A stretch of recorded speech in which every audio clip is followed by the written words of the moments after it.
Well, my self इनवान चीते। तो आज हम पर्टिकुलरली आपके फ्लेमिंगो बुक में एक चैप्टर लेकर चलने वाले हैं, गोइंग प्लेसेस। देखिए, अगर मैं इस चैप्टर की बातचीत करूं तो इस चैप्टर को लिखने वाले आपके ऑथर कौन रहेंगे? A R Barton.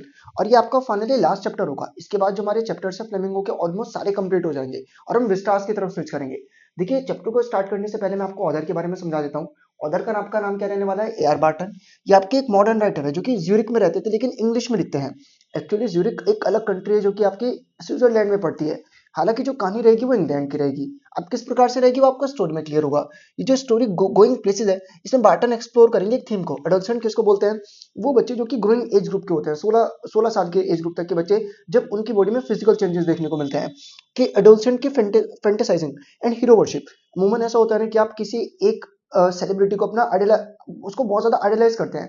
For an example अगर मैं बातचीत करूं तो कई बार ऐसा होता है कि हम विराट कोहली को, कि यार मुझे विराट कोहली जैसा बनना है, या पर्टिकुलरली कोई एक्टर है, मुझे उसके जैसा दिखना है, उसके जैसा ड्रेसअप करना है, तो उस चीज से रिलेट करेगी। कि ये बहुत ज्यादा गलत हो जाता है, नेगेटिव सेंस में इसको पेश किया हुआ है। क्यों किया हुआ आपको स्टोरी में समझ में आएगा। एक बार सेंट्रल थीम देख लेते हैं स्टोरी की क्या रहेगी। तो इस स्टोरी की अगर मैं बातचीत करता हूँ, गोइंग प्लेसेस, बार्टन आपको एक्सप्लोर करेंगे थीम, जो कि मैं बता ही चुका हूँ, हीरो वर्शिपिंग हो गई। और यहाँ पर एक मेन कैरेक्टर आपकी सोफी होंगी, जो कि यंग टीनेज गर्ल होंगी, जो कि लोअर मिडिल क्लास फैमिली से बिलोंग करती होंगी। और ये डे ड्रीमर होगी, मतलब सपने देखने को कहा जाता है, बहुत ज्यादा सपने देखा करती थी। हर फैमिली एंड फ्रेंड्स उसको रोकते थे कि डे ड्रीमिंग मत किया करो, इतने सपने मत देखा करो। लेकिन वो हमेशा क्या किया करती थी? She keeps on building castles in the air। और she keeps on building castles in the air का मतलब क्या होता है? हवा के महल बनाना। मतलब रियलिटी में कुछ था नहीं लेकिन बहुत ज्यादा सपने देखा करती थी, मतलब बिल्कुल ही जिनका कोई रियलिटी से वास्ता ही नहीं है। वही अगर हम बातचीत करें, इनको at the end of the story Sophie को रियलिटी हिट करेगी और जो उनके ड्रीम थे वो शटर मतलब टूटते हुए नजर आएंगे। अब ऑथर ने आपको बताया भी है कि कई बार कुछ चीजें ऐसी हो जाती है कि बच्चे इतने ज्यादा फैंटेसाइजिंग करने लग जाते हैं कि जब उनके सपने पूरे नहीं होते तो वो निराश हो जाते हैं। वही चीज यहाँ पर हम देखने वाले हैं। चलेगा। देखो, स्टोरी को स्टार्ट करने से पहले बेसिकली मैं आपको सारे के सारे करेक्टर्स को इंट्रोड्यूस करता हूँ कि आपको प्रॉपर तरीके से करेक्टर समझ में आए। तो सबसे पहले one of the most important character कौन होंगी? सोफी। देखिए, इतना सारा मटेरियल मैंने आपके लिए ऐड किया है क्योंकि जब मैं पीवाई क्यूज को एनालाइज कर रहा था तो मैंने देखा या तो इस चैप्टर से आपका 2 मार्क्स या 5 मार्क्स का सवाल बना हुआ है। तो उस केस में कई बार करेक्टर स्केच के बारे में पूछा हुआ है, तो मैं तो समझा दूंगा आपको। बाकी आपको उसके बाद लिखना भी तो, एक लैंग्वेज भी तो चाहिएगा, तो उसके लिए आपको काम आएगा। देखिए, सबसे पहले हम सोफी के बारे में समझते हैं कि सोफी क्या है। अगर मैं बातचीत करूं तो सोफी इस कहानी की मेन कैरेक्टर रहेंगी, जो कि एक लड़की है जो कि एडोलसेंट मतलब टीन एज की ग्रुप में है। और कहीं ना कहीं ये बहुत ज्यादा डे ड्रीमिंग करती हैं। डे ड्रीमिंग मतलब सपने देखने की बहुत कोशिश करती हैं। और पूरी स्टोरी इन्हीं के अराउंड रिवॉल्व होगी। अब एग्जैक्टली क्या है वो तुम्हें बाकी स्टोरी पढ़ के क्लियर होगा। दूसरी जेंसी, ये सोफी की दोस्त होंगी जेंसी। ये हमेशा रियलिटी से रिलेट करती थी, ये इतने हवा में नहीं रहा करती थी। और जेंसी को भी हमेशा क्या बताने की कोशिश किया करती थी कि भाई रियलिटी में रहो, इतने सपने मत देखो जो कि पूरे नहीं हो सकते। तीसरे आपके कौन होंगे? डेनी केसी। ये डेनी केसी पर्टिकुलरली हमारी कहानी में वो सेलिब्रिटी होगा जिसके पीछे ये लोग पागल हैं। एक्चुअल में एक आयरिश फुटबॉल प्लेयर है और यूरोपियन कंट्रीज में फुटबॉल का एक अलग ही क्रेज है। समझ गए? चलेगा। आपका उसके बाद कौन होगा? जियोफ। यार एक्चुअल में जो आपका सोफी है, सोफी का जो बड़ा भाई होगा वो जियोफ होगा। कहानी में समझ कर चलेगा, बहुत ज्यादा साइलेंट मतलब चुप रहता है और ये ज्यादा बोलना पसंद नहीं करता। और इसको पता है कि जो जियोफ को पता है कि जो इसकी बहन सोफी है वो काफी ज्यादा डे ड्रीमिंग करती है। डे ड्रीमिंग समझ गए? मतलब बहुत ज्यादा सपने को देखती है जिनका रियलिटी से कोई भी वास्ता नहीं है। यार डायरेक्ट करना बहुत छोटा सा जिक्र है। देखिए, अगर मैं बातचीत करता हूँ सोफी के बड़े भाई का नाम मुझे बताइए, तो आप क्या बताएंगे? जियोफ। मैं कहता हूँ सोफी के छोटे भाई का नाम बताइए, तो वो क्या है? डेरेक। बहुत कम इसका कहानी में जिक्र किया हुआ है, तो कई बार बच्चे कंफ्यूज हो जाते हैं, उनको ये नहीं पता चलता कि जियोफ अलग है डेरेक अलग है। बड़े भाई की बातचीत करता हूँ तो आप क्या कहेंगे? जियोफ। छोटे भाई की बातचीत करते हो तो आप क्या कहेंगे? डेरेक। एक होंगे सोफी के फादर। सोफी के फादर पर्टिकुलरली वो इंसान जो कि सोफी को हमेशा कहा करते थे कि रियलिटी से दूर, मतलब रियलिटी में रहो, सपनों की दुनिया से दूर रहो। और ये बहुत अजीब किस्म के इंसान होंगे, बिना हाथ धोए पसीने में लथपथ खाना खा लेते हैं। तो इस तरीके से इनको कुछ स्टोरी में इलेबरेट किया हुआ है। अब क्वेश्चन बन जाएगा, आपको करेक्टर स्केच मिल चुका है, अब आपको कोई दिक्कत नहीं होगी। बाकी आप पीछे देख भी सकते हैं, मैंने इमेज लगाई हुई है किसकी? आपकी डेनी कैसी। चलो, तो अब चलते हैं, स्टोरी को स्टार्ट करते हैं। हमारी कहानी की स्टार्टिंग होती है जहां पर कि हम शुरुआत में देखते हैं कि दोनों ही लड़कियां, आपकी जॉन्सी और सोफी, स्कूल से आ रही थी। और स्कूल से आते हुए जो सोफी है वो अपने सपनों को बताएगी कि इसका सपना क्या है। तो सोफी इज रिटर्निंग हूँ, तो जब सोफी घर लौट कर आ रही होती है स्कूल से अपने दोस्त जॉन्सी के साथ, वो उसको बताती है कि यार सोफी कही ऐसा कि उसको एक बुटीक खोलना है। बुटीक पता है ना आपको क्या होता है? मतलब जहां पर कि लेडीज की गारमेंट्स वगैरह, कपड़े वगैरह तैयार किए जाते हैं। तो वो कहती है कि उसको एक बुटीक खोलना है। जब वो स्कूल छोड़ देगी और वो एक बुटीक खोलेगी, जिस पर कि जेंसी कहती है कि इतने सपने मत देखा करो, ये सपने के लिए बहुत पैसा चाहिए। तो वो कहेगी कोई बात नहीं, पहले वो मैनेजर की पोस्ट पे काम करेगी, फिर बाद में बुटीक खोलेगी पैसा कमाकर। जॉन्सी फिर से कहेगी कि यार जो तुम सपने देख रही हो बहुत बचपन वाले सपने हैं, कि जब हमारी स्कूलिंग कंप्लीट होगी हमें बहुत ज्यादा हाई पेइंग जॉब नहीं मिलेगी, हम बस एक बिस्कुट फैक्ट्री में काम करेंगे। तो वो प्रैक्टिकली रहती है जॉन्सी। और सोफी बहुत ज्यादा सपनों में रहती है, डे ड्रीमिंग करती है। वो कहती है कोई बात नहीं, वो एक्ट्रेस बन जाएगी। देखो देख रहे हो कितनी तेजी से सोफी का जो शौक है वो बदल रहा है। कहती है एक्ट्रेस बन जाऊंगी तो फुल टाइम तो काम करना नहीं पड़ेगा, पार्ट टाइम काम करना पड़ेगा। और एक्ट्रेस बनने के बाद फिर पर्टिकुलरली में अगर एक्ट्रेस, फिर वो कहते नहीं एक्ट्रेस बनी तो बन सकती, इतना आसान आसान थोड़ी है। तो फिर वो कहती है कि मैं फैशन डिजाइनर बन जाऊंगी। तो यहाँ पर तुम देख सकते हो कि स्टार्टिंग में इनिशियली जो कम्युनिकेशन देखते हैं या कन्वर्सेशन मतलब बातचीत देखते हैं तो दोस्तों के बीच में, वहां से हमें एक चीज क्लियर हो जाती है कि सोफी बहुत ज्यादा क्या किया करती थी, डे ड्रीमिंग, ऐसे सपने देखा करती थी जिनका की रियलिटी से कोई भी वास्ता नहीं था। अब होता क्या है, जब सोफी बातचीत करते हुए घर पहुंचती है ना, तो उस समय वो पैसों की बातचीत कर रही होगी, तो उसके पापा उस चीज को सुनेंगे, उस पर क्या उनका रिस्पॉन्स रहेगा वो देखेगा। तो सोफी अपने घर में पहुंचती है पैसों की बातचीत करते हुए। शी बिलोंग, जैसा कि मैं आपको बता चुका हूँ कि वो एक लोअर मिडिल क्लास फैमिली से बिलोंग करते हैं, मतलब बहुत अमीर नहीं है, मतलब ऐसा समझ लीजिएगा कि ठीक ठाक कंडीशन है। तो अभी मैं बताऊंगा अभी कंडीशन किस प्रकार से घर वगैरह के बारे में बताऊंगा।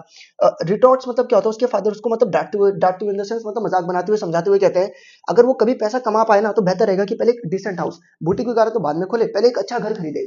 और जो उसका लिटिल छोटा भाई था डेरेक, वो भी कहते हैं इसको तो मॉक मतलब होता है मजाक बनाते हुए, इसको तो ऐसा लगता है कि जो पैसे हैं वो पेड़ पर उगते हैं। और जो सोफी की मदर थी वो मतलब साइड, मतलब क्या ही करूं इस लड़की का, इस तरीके से रिएक्ट करती है कि मतलब इतने सपने देखती है। अब देखो यहाँ पर ना बता रही है कि इनकी कंडीशन कैसी थी, इकोनॉमिक कंडीशन। तो सोफी नोटिस करती है कि जो पर्टिकुलरली मम्मी थी वो हाउस होल्ड काम कर रही थी, और वो होता है ना कि पर्टिकुलरली सिंक में बर्तन वगैरह साफ करेंगी तो इस तरीके से झुकी हुई थी। तो उनकी कमर झुक चुकी थी। यहाँ पर कमर झुकने का मतलब क्या है, रिस्पॉन्सिबिलिटीज, जो बर्डन उनके ऊपर था उस कारण से जो मम्मी की कमर थी उसमें झुकाव आ चुका था। और उन्होंने ना एक एप्रन बांधा हुआ था, एप्रन आप समझते हैं ना, ताकि कपड़े गंदे ना हो।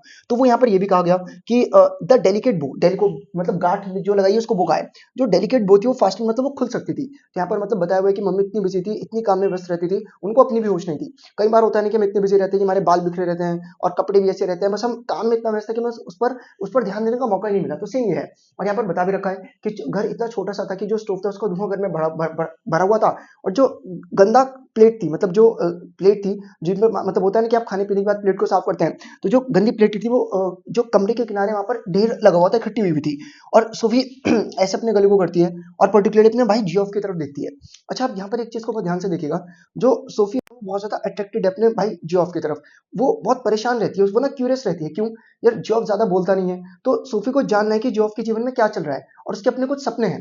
तो यहाँ पर हम समझेंगे जियोफ के बारे में और सोफी का कैसा नेचर था जियोफ को लेकर। और सोफी काफी जलती भी थी किसके साइलेंस से, जियोफ के साइलेंस से। चलिए क्वेश्चन देखते चलिएगा आप किस तरीके से बन रहे होंगे। अब यहाँ पर देखते हैं यहाँ पर क्या है। तो Geoff is tinkering with a part of his money. देखिए जैसा कि मैंने आपको बताया था स्टोरी में कि जियोफ आपके बड़े भाई रहेंगे, तो जो जियोफ थे वो अपनी मोटरसाइकिल को साफ कर रहे थे किसी मतलब कमरे के बराबर में दूसरा कमरा होगा, वहां पर टिंकरिंग टिंकरिंग मतलब अपनी मोटरसाइकिल के किसी पार्ट को कुछ कर रहे थे। He has been out of school, लगभग उनको स्कूलिंग कंप्लीट किए हुए 3 साल हो चुके थे। और वो अप्रेंटाइज मैकेनिक थे। अप्रेंटाइज क्या होता है, जैसे होता है ना कि आपके घर कभी कोई बिजली वाले आए हो तो उनके साथ एक लड़का आता है जो बिजली का काम सीख रहा होता है, तो उसके लिए वर्ड यूज किया जाता है अप्रेंटाइज। तो वो भी सीख ही रहा था। और सोफी पोंडर मतलब वो सोचा करती थी, सोफी बहुत मतलब होता है ना बहुत ध्यान से, तो बहुत ध्यान से सोचती थी किसके बारे में, जॉब की लाइफ के बारे में, कि जॉब इतना बोलता नहीं है, इसके जीवन में चल क्या रहा होगा। Job is almost a grown up, मतलब जॉब काफी बड़ा हो चुका था। और पर्टिकुलरली अगर बातचीत करें उसकी एक हैबिट हो चुकी थी कि वो ज्यादा बोलता नहीं था। और सोफी इस बात से बहुत चिढ़ती थी कि यार ये जॉब बोलता क्यों नहीं है।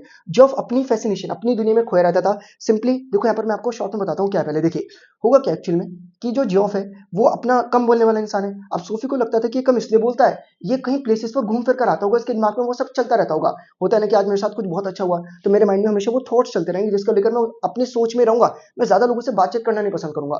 तो सोफी को लगता था कि यार ये कहीं घूम फिर कर आता है और ये कुछ ऐसे प्लेसेस पर जाता है जहां पर सोफी भी जाना चाहती है। लेकिन सोफी के पिताजी ने मना किया था, किसको, जियोफ को, कि अपने साथ सोफी को मत लेकर जाना। लेकिन सोफी बोलती है कि यार मैं तो इतनी बड़ी हो चुकी हूँ कि मैं जियोफ के साथ जा सकती हूँ। जब मैं इस बेकार से घर में अपने आप को फिट कर लेती हूँ तो ये जो प्लेसेस है जहाँ पर जियोफ जाता होगा वहां पर भी मैं अपने आप को फिट कर लूंगी। तो कुछ इस तरीके की सोच थी, क्लियर। चलो, अब क्योंकि पिताजी को लगता था कि अभी सोफी इतनी बड़ी नहीं हुई है कि किसके साथ जा सके, अपने भाई के साथ, लेकिन सोफी को लगता था कि वो इतनी बड़ी हो चुकी है। तब पर कहा भी हुआ है कि वो काफी ज्यादा इंपेशेंट थी, वो जाना चाहती थी किसके वर्ल्ड में, जॉफ। She dream of riding behind जॉफ on his motorcycle. उसके कुछ अपने सपने थे कि मतलब जॉफ मोटरसाइकिल चला रहा हूँ, उसने एक ब्लैक कलर की जैकेट पहना हुआ, लेदर जैकेट, और उसके पीछे पर्टिकुलरली कौन बैठी हुई हो आपकी, जो सोफिया वो। और पर्टिकुलरली उसके कैप मतलब होता है ना जैकेट होती है ना, आप ऐसे ऐसे उड़ती है, तो उस तरीके से कहा हुआ है कि पर्टिकुलरली हवा में जो उसकी जैकेट है वो क्या कर रही हो, उड़ रही हो। और देयर वाज द साउंड, और वो मतलब बिल्कुल ही सपनों की दुनिया देख रही है कि पर्टिकुलरली भाई के पीछे बाइक पे बैठकर जा रही है, उसकी जैकेट उड़ रही है, जैसे आप देख सकते हैं बाल उड़ रहे हैं, और दुनिया के लोग खड़े होकर के उसके लिए क्या बजा रहे हैं, तालियां। तो कुछ इस तरीके के उसके अपने सपने थे। क्लियर क्वेश्चन बन जाता है, इसलिए मैंने आपको बताया। अब देखो ध्यान से देखना, यहाँ पर समझेगा।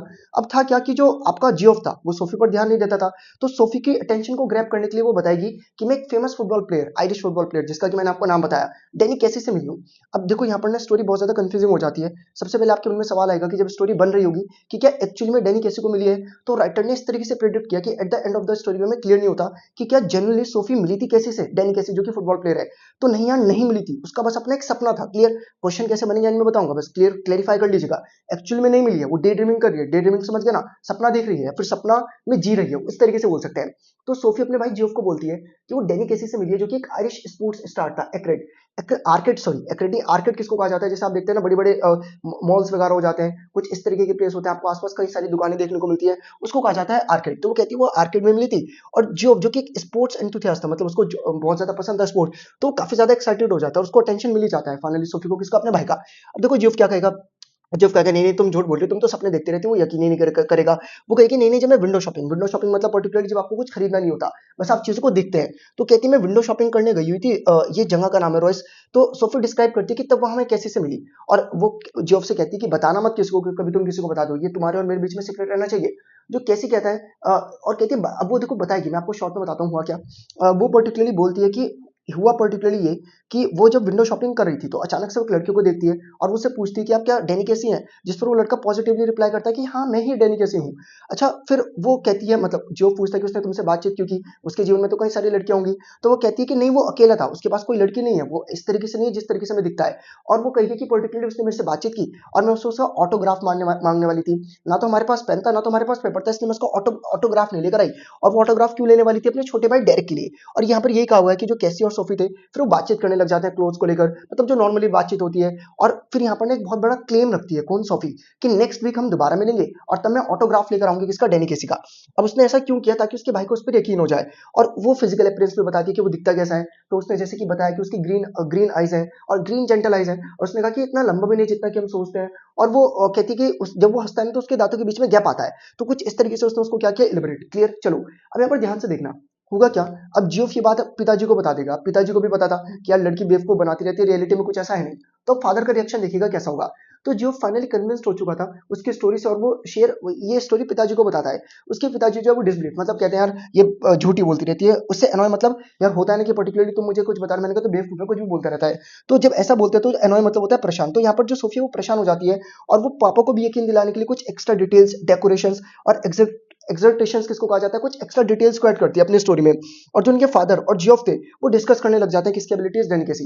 मतलब डैनी केसी एक फुटबॉल प्लेयर है ना, जैसे हम बोलते हैं विराट कोहली कवर ड्राइव काफी अच्छा खेलता है। तो उन बाप बेटों में आपस में बातचीत होने लग जाती है। फादर बोलते हैं रविश पता नहीं क्या उल्टा सीधा बोलती रहती है, और उसको वार्न भी करते हैं कि तुम्हारी ये आदत ना तुम्हें कभी किसी दिक्कत में डाल देगी। अच्छा, अपन ने एक चीज समझना है, ये ना बुक में नीचे लाइन दी हुई थी, तो इसलिए मैं बता रहा हूँ, सुनेगा। तो पिताजी भी अपने इंसिडेंट शेयर करते हैं। पिताजी कहते हैं कि जब मैं यंग था तो मैं एक इंसान को जानता था, और वो इंसान किसको जानता था, टॉम फिनी।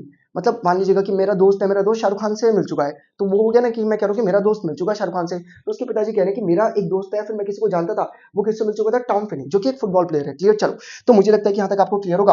और बाद में इतना कहकर रेवरेंटली, मतलब क्या होता है कि पिताजी बहुत सीरियसली होकर क्या देखने लग जाते हैं, टेलीविजन। और टेलीविजन पर देख भी क्या रहे होते हैं, फुटबॉल मैच।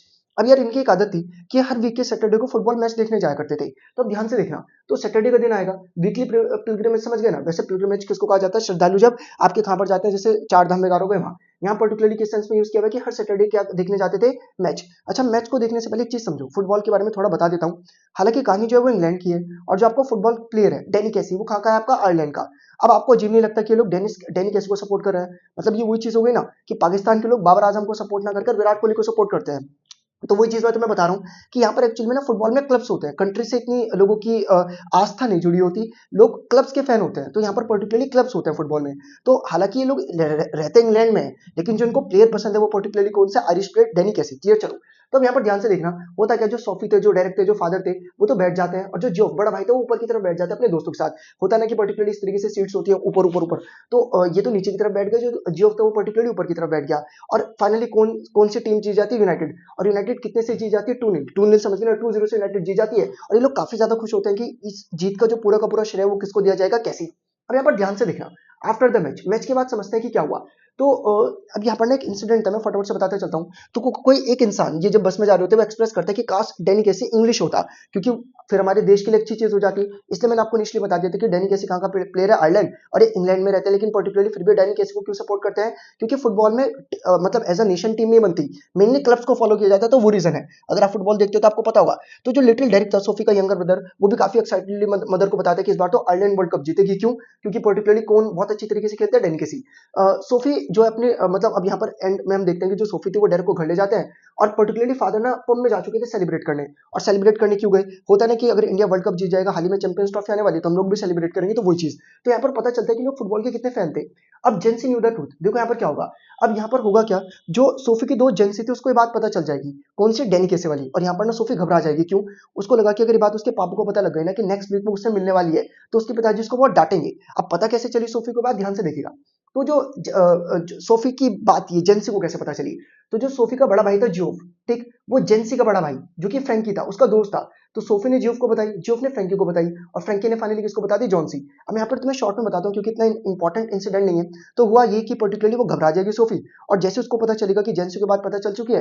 अच्छा, जेंसी को पूरी बात नहीं पता थी, सिर्फ उसको इतना पता चला था कि पर्टिकुलरली उसको वो किससे मिली है, डैनी केसी। उसको ये नहीं बताया था कि अगले वीक भी वो मिलने वाली है। तो उसको एक चैन के साथ आती है, और उसको थोड़ा सा गुस्सा भी आता है कि उसके भाई के बीच में जो सीक्रेट था उसने लीक क्यों किया, उसने किसी और को क्यों बताया। क्लियर? अच्छा, यहाँ पर एक सवाल और बन जाता है कि ऐसा क्यों था। अब सोफी और जेंसी हालांकि दोस्त थे, तो जो सोफी थी वो पर्टिकुलरली क्यों नहीं चाहती थी कि जेंसी को पता चले। यार, जेंसी की ना एक आदत थी कि जो भी सीक्रेट उसको पता चल जाया करता था, फिर वो पूरे आस पड़ोस में हर जगह पर फैल जाया करता था। तो उसको इसलिए भी डर था कि ये बात फैल जाएगी। और यहाँ पर वैसे ऐसा बोलती है जेंसी की जो सीक्रेट्स मेरे पास है मैं कभी शेयर नहीं करूंगी। मैं मन होता है कि दोस्त कह देते हैं मुझे बता दे, मैं किसको बताऊंगा नहीं, और फिर वो सबको पता चल जाती है, तो वो चीज है। अब ध्यान से देखिएगा, सोफीज ड्रीम इज शटर्ड। अब जैसा कि मैंने आपको स्टोरी में बताया था कि नेक्स्ट वीक वो मिलने जाएगी, तो वो नेक्स्ट वीक आ चुका है। अब यहाँ पर ना तुम्हारे मन में एक सवाल बनेगा कि जो नेक्स्ट वीक में कोई डेट या डे गिवन है, कुछ डेट या डे स्टोरी में गिवन नहीं है, तो अनक्लेरिफाइड है, बस मिलने गई। अब ध्यान से देखिएगा तो हुआ क्या। अब कंडीशन समझो, ये वैसे बहुत ज्यादा बुक में इन डेप्थ दिया हुआ है, लेकिन इतना इन डेप्थ जाकर आपको देखने की आवश्यकता नहीं है, क्योंकि क्वेश्चन बनेगा तो आंसर प्रेजेंटेशन में आपको किन वर्ड्स का यूज करना है, बस उतना पता होना चाहिए। तो सोफी वेट करती है डैनी केसी के लिए अपने फेवरेट स्पॉट पर, केनाल के पास। केनाल समझते हैं ना, जब रिवर के पानी को डाइवर्ट कर देते हैं। वो हमेशा इमेजिन करती है कि उसकी एक परफेक्ट डेट होगी, वो वेट कर रही होती है, और उसको ऐसा लगता है कि केनाल की दूसरी तरफ से शैडो में सोता हुआ कौन आ रहा है, डैनी केसी। शी ट्राइज, लेकिन अचानक से उसको रियलिटी होती है। अब वो रियलिटी में आ रही कि नहीं, वो नहीं आने वाला वो। अब उसको रियलिटी से हिट होगी, और उसको थॉट, अब उसको याद आएगा कि नहीं वो नहीं आएगा, और वो काफी दुखी हो जाती है। और सोफी काफी ज्यादा मिजरेबल हो जाती है कि अब वो मतलब वो अपने परिवार को क्या जवाब देगी। उसका भाई उससे डिसअपॉइंट हो जाएगा, सब उसमें शक करेंगे, और वो इस हार्श बर्डन के साथ नहीं जीना चाहती थी, और वो अपने ड्रीम पर गिव अप करके घर जा रही होती है। अब ध्यान से देखना, घर जाते वक्त ना बीच में एक इंसिडेंट है, तो थोड़ा सा बता देता हूँ। तो she climb the crumbling step towards the street. तो जो वो गली में आगे की तरफ बढ़ रही होती है, आउटसाइड द पब, पब के पास वो क्या देखती है, अपने फादर की बाइसाइकिल देखती है। पब समझते हो ना, जहाँ पर शराब वगैरह पी जाती है। तो जो फादर की बाइसाइकिल थी वो दीवार के सारी खड़ी हुई थी। तो वो जब देखती है तो वो बड़ी खुश होती है कि पिताजी घर नहीं पहुंचे। तो होता है ना कि पिताजी घर पहुंच गए तो पूछेंगे कहाँ से आई, तो उसको एक सुकून मिलता है। अच्छा, ध्यान से देखना, वो इतनी ज्यादा पागल हो चुकी थी डे ड्रीमिंग में कि घर जाते जाते भी जब वो दोबारा से आर्केड के पास आएगी, तो दोबारा से उसके माइंड में डे ड्रीमिंग होने लगेगा, और उसको फिर लगेगा कि वो किससे मिली, डैनी केसी। तो समझ गया ना स्टोरी कितनी डेंजरस है। इसने यहाँ पर किसके बारे में कहा हुआ है कि कभी भी किसी भी प्लेयर को इतना आइडलाइज मत कीजिए, कि कभी किसी के पीछे इतना पागल मत हो जाए कि उसका आप अपना मतलब पूरी तरीके से गुरु ही बना ले, तो वो चीज है। तो सोफिया वंस अगेन, तो सोफी को एक बार फिर से सपना आता है कि वो कैसी से मिली रॉयस में। शी आस्क, उसने ऑटोग्राफ मांगा, लेकिन फिर से उनके पास पेन नहीं था। वो इमेजिन करने लग जाती है उसकी फिजिकल अपीयरेंस कैसी थी, भी बताऊंगा, उस पर अलग से क्वेश्चन बनता है। वो डिफरेंशिएट नहीं कर पा रही थी कि वो रियलिटी में है कि नहीं। उसको लगता है कि पर्टिकुलरली वो वेट करती है, उसको याद आती है किसी की मेलोडियस, मतलब कितनी प्यारी आवाज है, उसकी आंख में कैसी चमक है, और कैसी भी क्वाइट यंग था। और सोफी ने उसको आइडलाइज करती थी, और पर्टिकुलरली मैच, मतलब उसको लगता था कि यार ये परफेक्ट मैच है जिससे कि मैं शादी या फिर बॉयफ्रेंड उसको मैं बना सकती हूँ अपना। तो इस तरीके की चीज थी। अब डिस्क्रिप्शन ऑफ कैसे समझते हैं, जो उसकी आंखें थी ना, उसने कैसे डिस्क्राइब किया, तो कहती है हाइट हम लोग दोनों की लगभग सेम थी, उसकी आंखें मेरी आंखें बहुत आसपास थी, उसकी नॉज फ्रिकल थी, फ्रिकल मतलब रेड कलर के डॉट्स थे, टर्न अपवर्ड्स मतलब थोड़ी सी नीचे से ऊपर उठी हुई थी। और वो पर्टिकुलरली ये भी बोलती है व्हेन ही स्माइल्स, और जब वो हंसता तो उसके दांतों के बीच में गैप दिखता था, और वो थोड़ा शर्मा कर हंसता था। ठीक, तो बस ऐसा कुछ उसने उसको डिस्क्राइब किया। क्लियर? चलो, अब चैप्टर तो आपकी स्टोरी तो प्रॉपर तरीके से क्लियर हो चुकी है, और मुझे लगता है कि क्लियर भी होगा। तुमने कहा था कि बहुत स्पीडली मैं बोल रहा हूँ, तो इस बार मैंने अपनी स्पीड को स्लो किया, वेल तुम्हें पसंद आ रहा होगा। और रोबोट क्यों बोलती है यार, वो रीजन मुझे बता देना यार। चलो, तो अब ध्यान से देखना। तो यहाँ पर एक क्वेश्चन भी बन जाता है कि क्या जो सोफी थी क्या कहीं ना कहीं जो सोफी है वो एक्चुअल में मिली थी तो नहीं मिली थी, उसका रीजन क्या देंगे, एक तो स्टोरी में प्रूफ नहीं है, उसके सपने देखने की आदत थी, और फाइनल डिसअपॉइंटमेंट लास्ट वाला बता दीजिएगा। फिर एक क्वेश्चन बन जाता है कि सपने देखने क्या सही है, तो इसके पॉजिटिव नेगेटिव दोनों साइड है, तो हम कुछ फायदे बता देंगे, सपने देखेंगे तो हम सपने देखेंगे तभी तो पूरे होंगे, इससे हमारी क्रिएटिविटी बूस्ट होती है, हम कॉन्फिडेंस में बिल्डअप हो जाता है। इसके नेगेटिव्स क्या है कि कई बार हम रियलिटी सेट हो जाते हैं, सपनों की दुनिया में ज्यादा खो जाते हैं। तो आंसर को कैसे प्रेजेंटेशन करना है देख लीजिएगा, क्लियर। चलो बाकी आपको सारे नोट्स मिल जाएंगे कहाँ पर, एप्लीकेशन चीते ट्यूटोरियल्स डाउनलोड कर लो यार, पीवाईक्यूज वगैरह सब कुछ प्रॉपर तरीके से तुम्हें मिलेगा। ये चैप्टर स्केच है, ये मैं तुम्हारे लिए लिख देता हूँ कि अगर कोई इतना कष्ट नहीं करता तो ले लो यार, चैप्टर स्केच का स्क्रीनशॉट ले लिया होगा तुमने और पर्टिकुलरली तुम्हें क्लियर होगा। चलो अब ध्यान से देखते हैं, एक बार पीवाईक्यूज देखते हैं, ये 5 मार्क्स में आया क्वेश्चन है।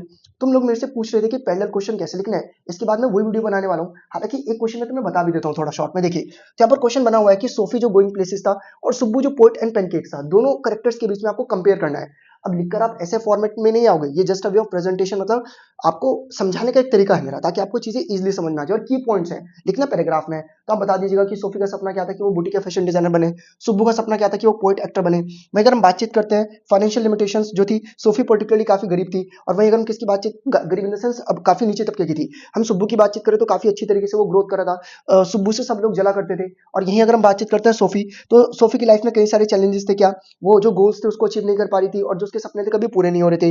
वहीं अगर हम यहाँ पर बातचीत करते हैं किसकी, सुब्बू की, तो यहाँ पर ये कहा हुआ है कि जो सुब्बू की एबिलिटी थी और जो डेडिकेशन था, जो मतलब ब्राह्मण भी था, वो पर्टिकुलरली अलग लेवल था। अगर आपने स्टोरी समझे तो आपको क्लियर होगा। तो जब भी इस तरीके के पैरेलल क्वेश्चंस आ जाते हैं 5 मार्क्स में, आपको स्टार्टिंग देनी है इस तरीके से। स्टार्टिंग देने के बाद बस आपको कंपेयर करते चलना है एक एक पॉइंट्स को लेकर। पहले आपने सोफी का एक्सप्लेनेशन बता दिया, फिर आपने सुब्बू, अब उसको लिखना पैराग्राफ में है, फिर आपने कॉन्स्टेंट्स में लिमिटेशंस मतलब क्या लिमिट्स थी, सोफी की बताई, फिर सुब्बू, समझ गए। तो साइड बाय साइड कंपैरिजन करते चलिए, आंसर की प्रेजेंटेशन कैसे रहेगी बताऊंगा। चलो एक क्वेश्चन मैं तुम्हारे लिए छोड़कर जा रहा हूँ 2 मार्क्स में, कि जेंसी नोइंग, जेंसी को पता था कि पर्टिकुलरली जो मतलब जेंसी तो जानती थी कि हम बिस्किट फैक्ट्री में काम करेंगे, मेलंकली मतलब इस बात को याद करके काफी दुखी भी हो जाती है कि उसकी दोस्त कितनी हवा में उड़ी है। तो इससे आपको जॉनसी के बारे में क्या पता चलता है, तो बता दीजिएगा। सिंपल, आपने स्टोरी की शुरुआत में देखा था कि ग्राउंड रियलिटी से रिलेट करती है, तो वो सब कुछ आएगा। वेल, तो मुझे लगता है कि आपको स्टोरी क्लियर हुई होगी। इसी के साथ मैंने फ्लेमिंगो को प्रॉपर तरीके से एंड किया। प्लेलिस्ट में आपको प्रॉपर वीडियोस और एप्लीकेशन पर नोट्स आपको देखने को मिल जाएंगे। Thank you very much.